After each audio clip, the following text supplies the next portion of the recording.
On this day by Ken Coleman, I have to read a segment because on this day, January 2nd, Aubrey W. Lee joins National Bank of Detroit as a teller. Excuse me. He will become an assistant manager at the bank at Linwood and Claremont, the office manager of its Warren and 31st Street office. In 1968, Lee will become assistant vice president and regional manager. The West Virginia native is a member of the Detroit branch of the NAACP and the Booker T. Washington Business Association. So really, he really made it ascended because in that day they didn't have a lot of black management and everything like that. You went in the bank and everybody was white back in those days. But I wouldn't know. In 1957, I was too young to go in the bank. But I am acknowledging that I was alive. Yeah. There you go. What year were you born? 1967. So, anyway, I'm not going to ask Let him go Robert. to bed. I'm not going to answer Robert. Happy Okay, after now, all we hear all the time is what President Obama hasn't done and how he's bringing down the country and everything. But he's had a lot of accomplishments, don't you think, guys? Absolutely. I think he's had a ton of accomplishments, and the my when we were discussing this story and putting this story together, my biggest concern are not his detractors, but his so-called allies. So, and we'll get to that. I mean, I Get know. to that. Well, Get to well, that. this last election cycle, I've had a lot of conversations Yes. about how many Democrats ran away from this record, from unemployment dropping all the way down to 5.8. Now, when I was in school in college, I remember my econ class said that the country thought that full employment was 5%. We're 8 points off of full employment for the country. Now, there's always going to be Point people, eight. we're 0.8%, and that we're always, there's always going to be unemployed people. But if we drop from 10% down to 5% in the amount of time that this president has done and has had, and Democrats have run away from him, then I'm trying to wonder what a Democrat is. I'm going to agree. This was it's mind-boggling to me that they ran away from the president and all his accolades. I mean, who else? When you look at this, the unemployment rate fell from to 5.8%, all the way from 10%. It says right here 7.6%. But I remember it was like up to like 10 something. It It was. was, It and was. in Michigan it was 17, and the governor ran on, that the fact that we now have employment. Yeah, and it's really pissed me off during the elections because they did not. Number one, the Obama administration, and the Democrats did not control their own narrative, Yeah, and that absolutely. really upset me. And especially his supporters, they did not control the narrative. They let the Republicans control it from the get-go. Right off the blocks, they controlled it. From American Care Act, they started calling it Obamacare, and then the president and his administration attempted to They embraced that. embrace it. They embraced And that it was They name. a shouldn't bad have. deal. That was a It bad bad call. Well, I don't know. I mean, because you. I think that And he embracing tried it in to- his name, he tried But to he use tried it. to change his. I do care. Right. He said exactly. Obamacare means I care. Obamacare means that if 7 million people have health care now, then I'll embrace that. And the Republicans were allowed to use that against them, and that's where that narrative came. Yeah, but it's okay for us to use it as Democrats or the Democrats as a whole. I'm an When you're independent. talking about the rural America, where you have a lot of Republicans out there, they're going to continue to control that narrative. The urban cities only make up a certain percentage. I absolutely agree. I absolutely agree with you. Of the America, electorate, period. right? But rural America is the ones that actually control the numbers when it comes to voting and things and like that. and that's where the voting against their own self-interest. It Because is. if you look at this list, gasoline price, this is where we live. This is where not just urban Americans, but the farmer and the rural and the urban and the not so urban Americans. And They live with trucking in America. trucking. They live in gasoline prices. They live in health care, and they live in And people with benefits. small businesses like snow removal Yeah. and Oh, gas. absolutely. I mean, so many people use gas. and I haven't seen it this low. You have it here at $2.03. It was $1.99 this morning. I saw it $1.95 this See? morning. I bought it at $1.95. That darn Obama. 2 days ago. I tell you, He just gets guy. some getting gas Once down again, from it's $5. controlling the narrative, though. Yes. And not enough of his constituents out there are praising these numbers. They're Well, not going around saying, little "Hey, Campaigning people- on these numbers Little because at the people time like the campaign. us, we were touting it, but here's the thing also. When I would hear this one, I'm so glad that she lost, Allison Grimes. Oh yeah, Because she wouldn't even admit, she wouldn't admit that she voted for him. And how's that working out? How'd that work out for you, Allison? That's just With all your money. yeah, and that's like I said, this is a wonderful record right And here. she surely wasn't the only one. No, she no, wasn't. no. But I want to talk about. I'm happy Gary Peters in this area actually embraced. He actually the number. embraced him, Right. brought him And he's one of into the smart Michigan, ones. But brought him then- in. Okay, let's break something down there. Let's break it down. I'll start with the national piece. The national piece, you mean you had nobody. You had no one who was good enough in marketing to teach them how to stick to the message Yes. and how to tout the message and all of this. I've never seen such a failure. But then let's come home to the failure. Let's come to Michigan. Mark Schauer. Much out, Mm. yeah. He had the worst Yeah. people on his commercial team ever because he got up there and talked about what he would do. He sounded like Elmer Gantry on the back of a truck trying to sell snake oil. This is what I'm going to do, but how are you going to do it? He never said how he was going to do it.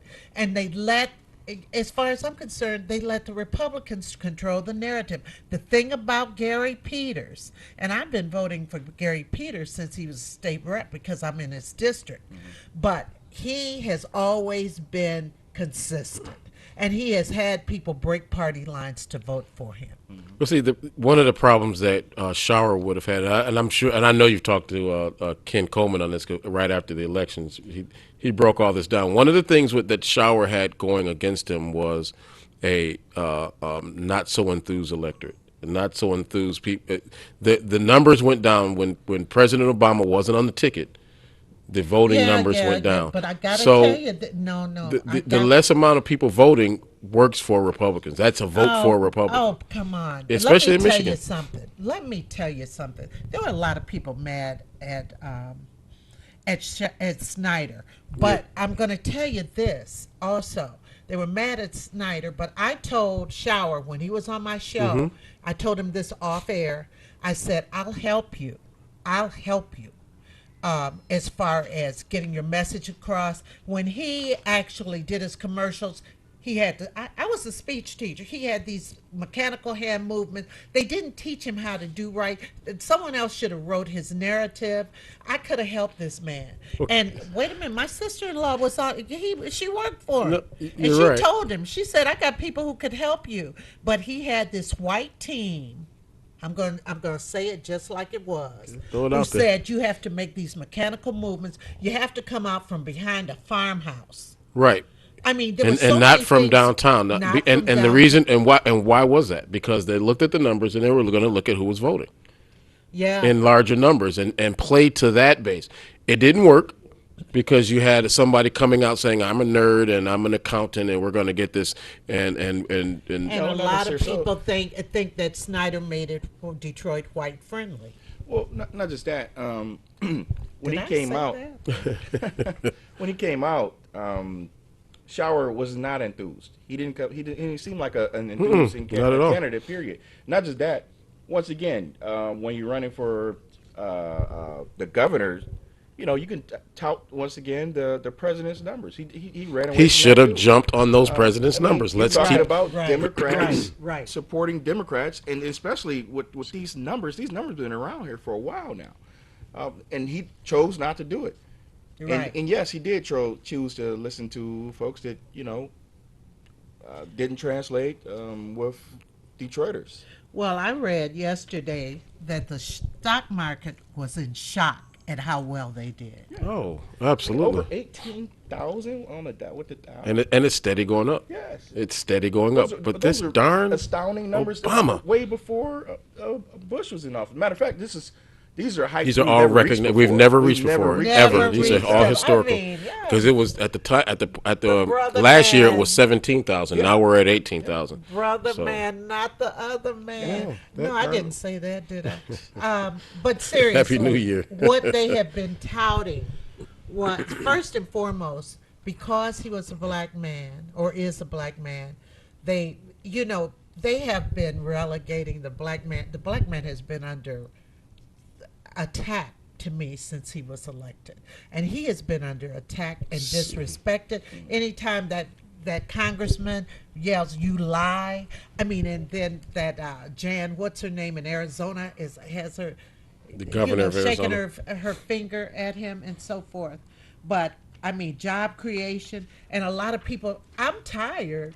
I'm going to tell you the truth. I'm tired of politicians saying we need jobs. I'm tired of people. There are so many jobs out here. I have never seen until lately the signs up now hiring. I have been Help seeing wanted. lot. I've seen a lot of those around here. I've seen a lot of them, and that's going to happen with a burgeoning society. And I think I think even Detroit, especially Detroit, is back on the way up, and you'll see those help wanted signs. Now, what has to happen is we have to have people taking those jobs and creating better ones. I mean, if what did Eddie Murphy say? You give him a rope, you want to be a cowboy. Give him an inch, you want to take a mile. Right. But just like we talked about last week, it comes with the training. It's gonna have to come with teaching. And it's gonna have to come with not just college training, but we're gonna need some industry trained folk as well. And the new industry is electronics, and the new marketplaces are electronics, and that's where all the training is gonna have to be. And I know Governor Granholm wanted to make this the technological center of the Midwest, Michigan, and be a cool city. And that's when Google came in. And now we have those jobs, and we're going to need to get more jobs. And a job is a job. When you don't have one from before, and I had this conversation yesterday, if you didn't have one before, having a job, having a minimum wage job in the beginning is a job. I'm going to add that someone asked me a question yesterday about what's the next booming industry in the Detroit area, and it's I think for the next 20 years it's going to be construction. Yep. And that's the part when you're talking about it's not that much of a education society when it comes here in Detroit.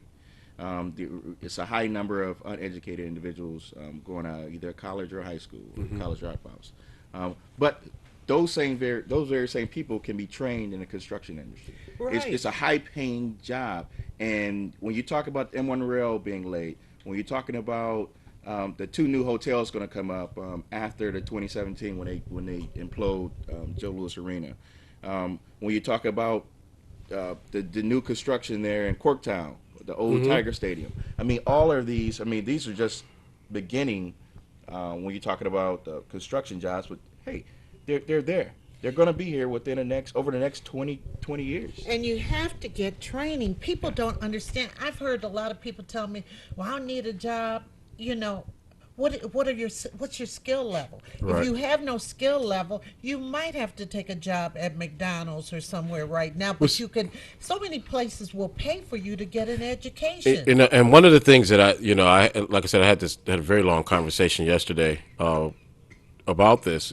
One of the things that when we get upset with those business leaders and business owners around here for saying what they're not doing, one of the first things I come back with is what's the answer, and the answer is creating to me would be creating that training program, because those jobs are coming.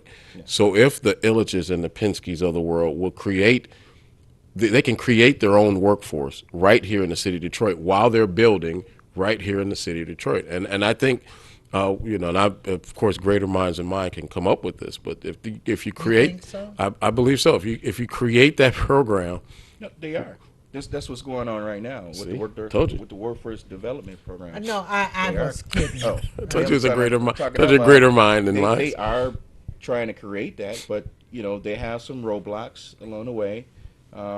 Regarding, are we going to train Detroiters? Are we going to continue to hire the same people who's coming in from Detroit to have these jobs because the Detroiters aren't trained up to par. Okay, case in point, another thing that we're doing, and we're getting off this subject of President Obama, but we're talking. We're not going to locally. run away from them, are we? No, Okay. no, I can't run away from him. We're embracing his We're going to numbers. embrace his numbers. I know. I have a cane. I can't run away from my president.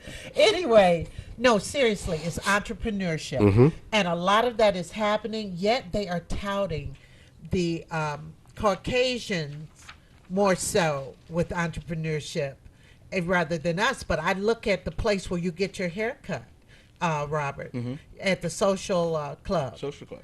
And the social club, put your mic in. The social club is run by my former student's husband. Well, she runs it too, Gabrielle. That's one of my girls. And so they were just on CNN for several weeks, and I recorded that, and they want to come on my show. So, of course, I'm going to have them on my show. But he took his passion, and this is their passion. A lot of times, our prosperity lies within our passions. That's absolutely correct. No, you're absolutely right. God, that's a good quote. I gotta put that on Facebook, man. Not just that, but he has and I'll let him tell you what else he's doing with his shop. But he's done some remarkable things over this past 3 years, 4 years. Believe it. He has discussions there. Yeah. With small talks, and I think the last one, the time before last, it was, I think the month before last, it was at George Anandi's art gallery. Right. I mean, he had over 200 to 300 people there. Oh, wow. It was great. It was a great discussion. They bring in 3 or 4 panelists while they're getting a haircut and having a barbershop. Have a barbershop discussion. That's cool. I mean, it's And crazy. that's where, see, one thing I've always loved was to watch men talk. Women I can say women in the hair salons, they do talk and everything, but I've always enjoyed the company of men because EEOC. they tell, what you say? EEOC. Yes, they tell the best stories. Sometimes fish stories, loud ones, but then they get when they start talking about sports, they become so But see, animated. then they write books about being players. Yeah, well, they do. But anyway, no, seriously. My No, you're father right. used to manage a gas station when I was young. And I loved coming up there just listening to the men talk. They were funny. I mean, they could just talk without being, he's cuter than me. Women get a little petty sometimes, I hate to say. Wouldn't know. Yeah, we wouldn't do that. No, but men have a different type of discussion. Yeah, and a lot of our discussions, I guess, we're a lot more passionate when we have, especially we feel Just like last week. Yeah, we're not going to back down. It can't get a little bit. Oh, yeah, we lively. got to get over to that, too. And then the one thing that a lot of men do, we remember stats a lot, and we remember especially sports statistics, and I'm glad to hear about this place 'cause I'm sure they're talking about unemployment statistics and talking about the homeless rate statistics. But it's whatever you're passionate about, and whatever you're passionate about, you're gonna try to remember, because if you get I guess the word is dogged out at that last discussion, you're going to go home and study. Okay, our next article, and President Obama, you're doing a great job. Keep on being Wild Bill Obama. I love it. Is the preconception that plagues blacks, especially black men. And there's a quote right here. Well, they do talk first, and I hate that I have this. I actually have an iPad. I should be using an iPad. Too. No, it says, when a white police officer confronts a black teenager on the street, does the idea automatically pop into his head that the kid is up to no good? I mean, and it does that. And not with everybody, with some, but they say here, throughout U.S. history, confirmation bias has helped some white people use the image of the evil black man for their own ends. The infamous Willie Horton TV ad caused a huge controversy when it ran during the 1988 presidential race between George H.W. Bush and Massachusetts Governor Michael Dukakis. The ad featured a fearsome-looking mugshot of a black convict who raped a woman while free under a Massachusetts prison furlough program backed by Dukakis.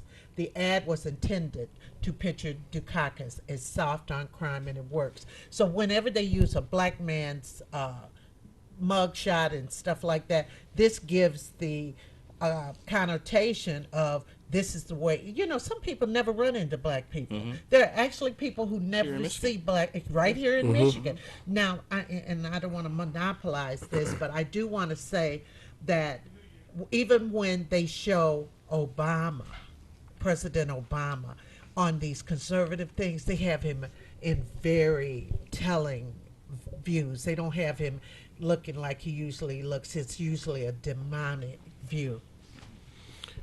Right. I'll let you go first because this is kind of. Well, I was going to say that you're absolutely right, and I believe they paint a lot of African Americans in a negative view. Not just that, and you know, you do have officers out there that believe in this negative view, although they're in the inner city and they know this. Not everyone is not like that. I believe who is it? Charles Ogletree said that 99% of African Americans don't commit crimes. So why are you Right. looking at us to commit crimes? Right. But I believe a lot of this has to do with media. Once again, the There you media go. is in urban cores. When they're stuck in the urban core, Yeah. they don't report the numbers that what's happening in the rural area. So they're showing these images of African Americans committing crimes without doing the same thing in the rural communities or in the suburban communities where all these Caucasians are doing a crime.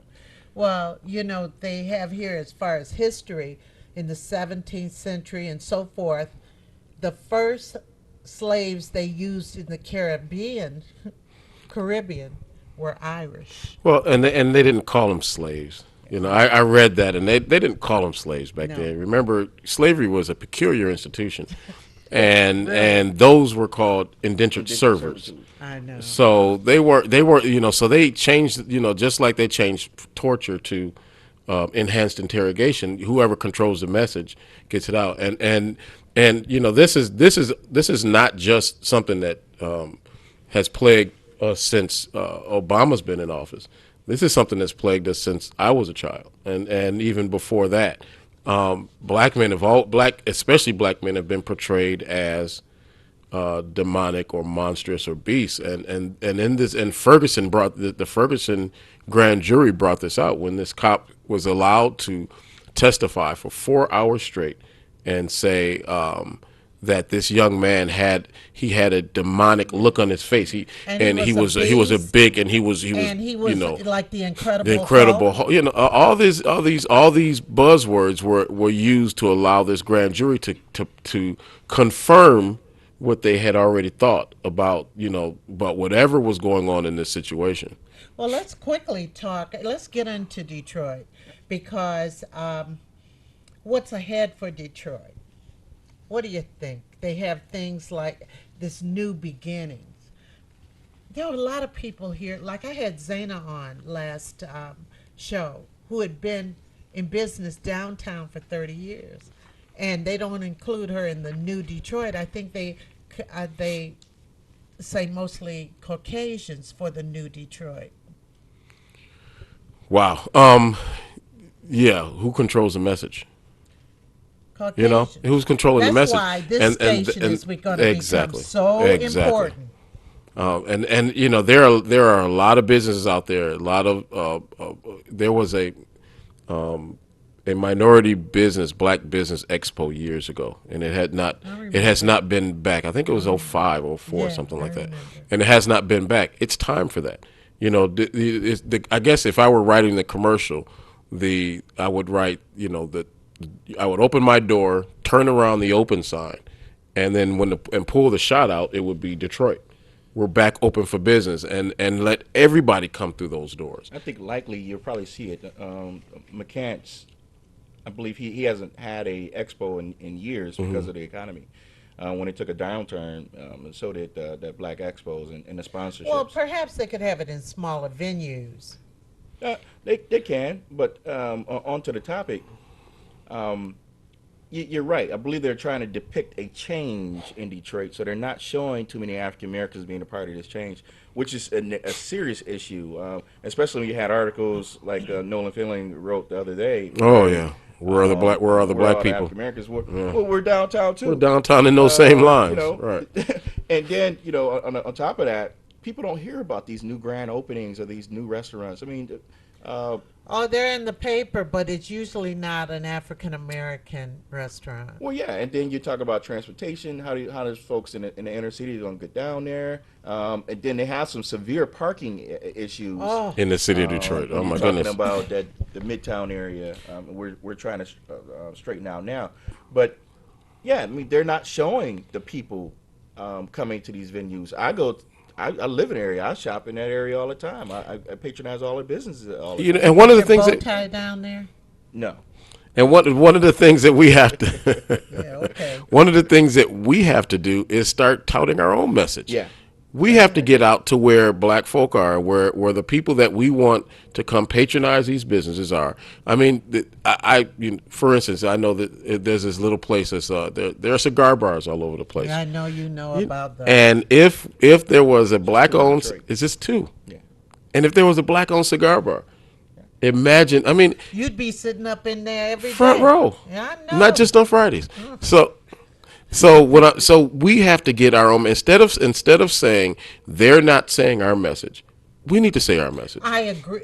And I that's why want- Brenda Perryman is so important. No, I try to bring business owners on. I try to bring them on my other show to let people know this is what's out there. We're not going to sit up. I can't live back in the past. No. I can't. We have to push forward and push ahead. I cannot play the victim. Yeah. Exactly. And Definitely controlling your message, though. We do have to control our message. We have to get out there, and I think that you know how you've heard of the Augustus Straker organization. They help people. It's a black organization of lawyers that help black people who can't afford a lawyer, you know, with cases and so forth. Hopefully, we have a lot of people around here who said they're PR experts and marketing experts who are black. They should come in and do some volunteer work too with this two small of her on your business. show. No, no, Yeah. You're absolutely Tamika right. and It's the Cheryl. Oakland County Bar Association, Black Bar, equivalent to the Wolverine Bar in Detroit. Yeah, well, that's do what the they same- need to yeah. do, some more volunteer work. And We need if to- they're listening, they need to sponsor this show so that they can that we Absolutely. can get the message out and get the message in. Absolutely, absolutely. And they say, what's ahead? They said same-sex marriage and the Affordable Care Act, Michigan is the focus of both. So I don't know what's going to happen there. And then post-bankruptcy Detroit, because the bankruptcy is so-called over, isn't it? Since Yes October. and no. I mean, you're still under you're still under the tutelage of the state, really. Conservancy or something like that. Yeah, I believe it's 10 years. 10 years.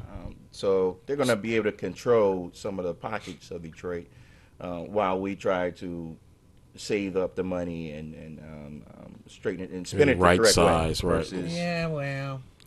Anyway, downtown development, they say that the light rail is a minor annoyance. It's more than a minor annoyance because I think of those businesses up and down the street.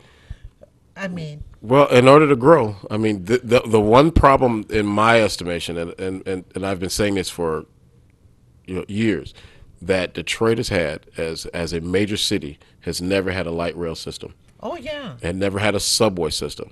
If you look at any city with a subway system or an L system or like DC with the metro, everywhere they put a metro, and they're still expanding the metro. They got, I think it's called the Gray Line now. Everywhere they expand the metro, businesses pop up at those exits. And that's because they know people can come, patronize those businesses, get back on the train, and go back to where they came from. Right. And we don't have that. And I understand the Well, car industry under all that, but we Well, don't you have know, that. Well, the car industry is, I think it's still going to run rampant here for years. will. It will, City. but it is the Motor City. I But must say that it is. It's probably lessening now when it comes to traveling because of by market car share. in Right. the downtown and midtown area, and it's going to pay off dividends because no one's going to really drive, especially like to the games. We have the M1 rail system Right. ending at Grand Boulevard. You know, you're going to have these parking there, and people going to get on the metro But system. I go have downtown. I have done my private search of the boulevard and everything. And I'm saying, where are the parking lots? Well, watch it. Well, to Yeah. come. You know, they'll have to. They're about to come. They'll have to. Okay, There'll be zoning a. commission. Okay, they have to come, but I have an issue with it not going down to 8 Mile, at least. They had to build a case for it though, because you have nothing but destitute land between Grand Boulevard and 6 Mile. So what are you going to do? You got to really build a case for something going and extending that far. Now it's going up to the hopefully it goes up to the suburbs eventually. But right now they have to, they're dealing with public and private funds, more private than public this time around. There's a lot of investors invested in One Rail, but coming from downtown to Grand Boulevard, it's going to be a lot of traffic there. So they're going to build up the case. And then I guess, probably about 5 to 10 years later, they're going to build it. I want to see it in my lifetime. You won't be You're alive. young. What are you talking about? Yeah, but I'll be too old to step up on that rail. Anyway, They're doing some amazing things with the rail system. They're about to build a rail system from Ann Arbor to the airport to the Amtrak station in Midtown. So you're about to see a lot more rail come up. I'm sorry. She just made me think of Miss Jane Pittman when they got those water fountains. Wow. I just say, oh, I'm sorry. They say, oh, Brenda getting on the rail. She getting on the rail. I never thought I'd I see never this thought in I'd my see lifetime. I tell you, I'm so grateful. sorry. Let's go to sports Let's do real it. quick. Big Ten. I mean, okay, the Big Ten. Big Ten. Harbaugh. Oh, yeah. Didn't think you wanted to get to that, but yes. Not that he's a savior of football, I know, Michigan everybody football, acts like he's a but second coming. what happened on 3 or 4 days ago. The decommits are starting to call back, and that is good for Michigan football. Michigan State did great yesterday, and that other team to the south of the state did good yesterday. Ohio Ohio State. State. My grandson wore an Ohio State sweatshirt over to me the other day, and my son has nothing but Michigan stuff. He lives in Ohio, and the Ohio State fans are rabid. They're the worst. Yeah, they are. They're the worst. Well, yeah. But that school did well. Ohio State took that championship yesterday. Now they advanced. Handily. Yeah. It was Sugar Bowl. interesting. A lot of people thought they were going to lose, just like To Michigan Alabama. State game. Wanted them to. Both of them started off similarly, and Ohio State came back, and so did Michigan State. That was a great game. I I mean, wish I would have watched that game. I walked away from the game. I was at a brunch at a friend's house, and we walked away because the game was so lopsided. By the time I made it home, which was 5 minutes later, the score had started to balance, and I was captivated by that game. And a lot of my cousins went to Michigan State, so I was on text, and he was so nervous about the game that. Say the cousins like in black people. Or the Yeah, cousins no, like these in are cousins? like blood. I will add though that I was a little disappointed at the arrangement of the airing of the game. I didn't like that the Sugar Bowl started after, was it the Rose Bowl? Yeah, that was the Rose Bowl. You want to see the trophy or something? Started like at 10 o'clock. It's always been that way. Tired, man. It's always been that way. Cotton Bowl. The is always January great. 1st is the day that you just sit back and watch football. You just get drunk off and it football lasted till all like day. 1 in the Okay, morning. Exactly. okay. It's crazy. So I was disappointed that the Lions lost. I have a friend who is a rabid Green Bay fan, George. He's in Atlanta, one of my friends, and I mean he has a movie room and it has nothing but he and his cheeseheads or wife. something. Cheeseheads. And they sent me a note. Sorry, Brenda. Well, we're not too sorry because their quarterback is not doing so well with his hamstring. They're not going to advance to The Green Bay's not going But to. on the other hand- we never Detroit is in the advanced prime, past this. and we're in the I prime think we- I position think to we're gonna advance. be, okay. I think we're gonna be We fine. have Sue back, and we have Fairley. Who's gonna coming? be He was back. practice Yeah, yesterday. I know. I heard Fairly went to practice. I'm a and- girl, but I keep up. But my son says that they should get rid of Sue. I said this yesterday on Facebook that win, lose, or draw, to all my Dallas fans, win, lose, or draw, will always be friends. Did you say you're Well, Dallas I said fans? all the Dallas fans. My wife is a Dallas fan. But win, lose, or draw will always be friends. Detroit wins, Dallas loses, and we draw a home You can game, always we'll be always be friends. friends. But